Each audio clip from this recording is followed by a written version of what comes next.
Okay, guys. I am now going to try once again to give you a little instruction on drawing Lewis structures. We spent a lot of time doing this last year, but you've got to get back up to speed this year pretty fast. Okay, so the idea of a Lewis structure is we are figuring out how the molecules share electrons. In order to do this, pause this real quick if you don't have a periodic table in front of you and run get one. Okay, you should have a periodic table with you now. And so we're going to try to draw a Lewis structure for a fluorine molecule. The idea behind the way the atoms share electrons to form molecules is the octet rule. The octet rule says each atom wants to have 8 electrons around it. Remember, they want to be like the nearest noble gas. Ionic compounds accomplish that by gaining cations lose electrons and anions gain electrons, and then they are attracted with their positive negative charge by Coulomb's law. Molecules instead will share electrons to get to 8. So if you look at your periodic table, each fluorine atom has 7 valence electrons. Make sure you understand how to count that. Each fluorine has an electron configuration of 1s2, 2s2, 2p5. The outer energy level electrons are the 2s2, 2p5 electrons. And so in order to figure out how many valence electrons everything has, you're going to count left to right across the S and P block. Skip the D block. Okay, so each fluorine has 7 valence electrons. If we were just drawing Lewis symbols, we might represent them like this. 7 electrons for each fluorine atom. And then we can kind of push them together like puzzle pieces. This guy's going to share that 1 electron. This guy's going to share that 1 electron. But now I'm going to represent those 2 shared electrons with a line that represents a single bond. Okay, there is a fluorine molecule Lewis structure. That's nice, but they're not always that easy. So if you remember, that's not an eraser. If you remember from last year, we learned a kind of trick that helped us learn how to draw Lewis structures, and that was nasal. So let's say we're trying to draw a more complicated molecule like carbon dioxide. If you tried to do this without nasal, it would take some time. You would have to figure out what you're doing, okay? Remember that for a molecule like this, we're always going to put the guy we have 1 of in the middle and surround him with the others. If you tried to just draw lines and dots and hope you got it right, it could take a while. Let's count out the electrons we have to work with. The carbon has 4 valence electrons.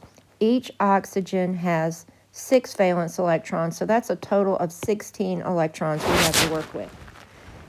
If I give a single bond here and a single bond here, that's 4. And now if each of these oxygens has to have 3 lone pairs to get to 8, 4, 6, 8, 10. I'm at 10 now, 12, 14, 16. And of course, the carbon doesn't have all 8 electrons. He only has 2, so 18, 20. Takes way too many electrons to do that. We don't have that many. They're going to have to be shared. And so in order to figure out how they are kind of doubling up their bonds, we can use nasal. All right, let's remember how that works. N stands for need. The need number here is 24. Okay, where did I get that number? The need number is a fictitious number. That's why I'm putting it in quotes. And it just is an indication of how many atoms in my molecule are going to follow the octet rule. The carbon will follow the octet rule, and each oxygen will follow the octet rule. So 3 times 8 is 24.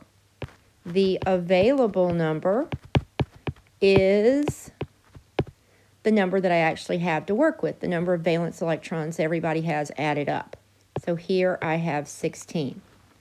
If I subtract the number available from the number I, quote, need, I will get the number that are going to be shared.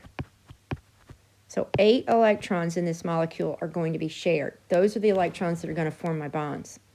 And then finally, if I subtract the number that are shared from the number available, I get the number that are left over. Duh.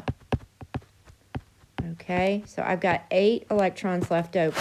In this particular nasal, my share number and my leftover number are the same. Don't expect that to always be the case.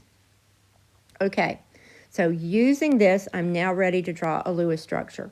Once again, I want to put the guy I have one of in the middle and surround him with the others. And of course, at this point, we're not thinking about shape. We'll get there. Okay, I have 8 electrons to share. Remember, they are shared in pairs, and each pair of electrons will make a single bond. So you would think I would have 4 bonds here. And the ones that are left over also go out in pairs. So I would have 4 lone pairs. We're never going to have electrons sitting out somewhere by themselves unless we have an odd number of electrons, and that doesn't happen very often because those molecules are very unstable. Everything likes to be paired up here. So I've got 4 bonds, 4 lone pairs. Here's the problem. I only have 2 places to put bonds. So what I'm really going to have are 2 double bonds. Keep in mind when you're doing nasal, it doesn't really predict the number of bonds, it predicts the number of lines. That may end up being the number of bonds if they're all single, but it also may end up being, not the number of bonds if you've got doubles or triples. So here I've got 2 doubles, that's the 4, quote, bonds that nasal predicted. Okay, 4 lone pairs. Before you distribute your lone pairs, take a look at the structure and see where they're needed based on where you've put your bonds.